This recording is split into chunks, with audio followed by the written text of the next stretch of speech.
Cette photo a été prise au Brésil, celle-ci aussi, et encore celle-là. Le Brésil abrite la plus grande communauté japonaise hors du Japon. Et oui, il y a plus de 2 millions de Nikkei, ce sont les descendants des Japonais installés au Brésil.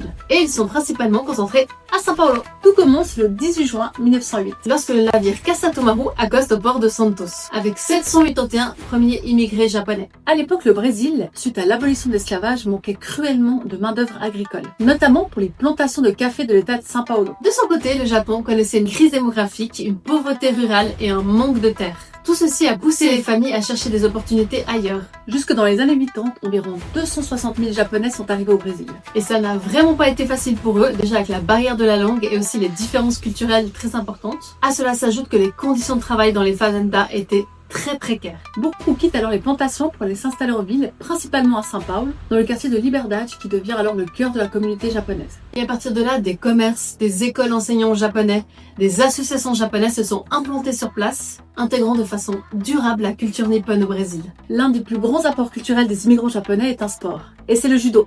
Le judo est l'une des activités sportives les plus pratiquées au Brésil, et d'ailleurs on a créé notre propre variante, le Jiu-Jitsu. Il y a énormément de choses à dire sur ce sujet passionnant, et c'est toujours un peu frustrant pour nous de devoir s'arrêter. C'est super frustrant et c'est pour ça qu'on a décidé de créer notre chaîne YouTube, où là on va pouvoir mettre des formats longs. Oui, abonnez-vous s'il vous plaît, venez nous soutenir là-bas, le premier format long arrive très bientôt. À bientôt pour un nouveau fait insolite sur le Brésil.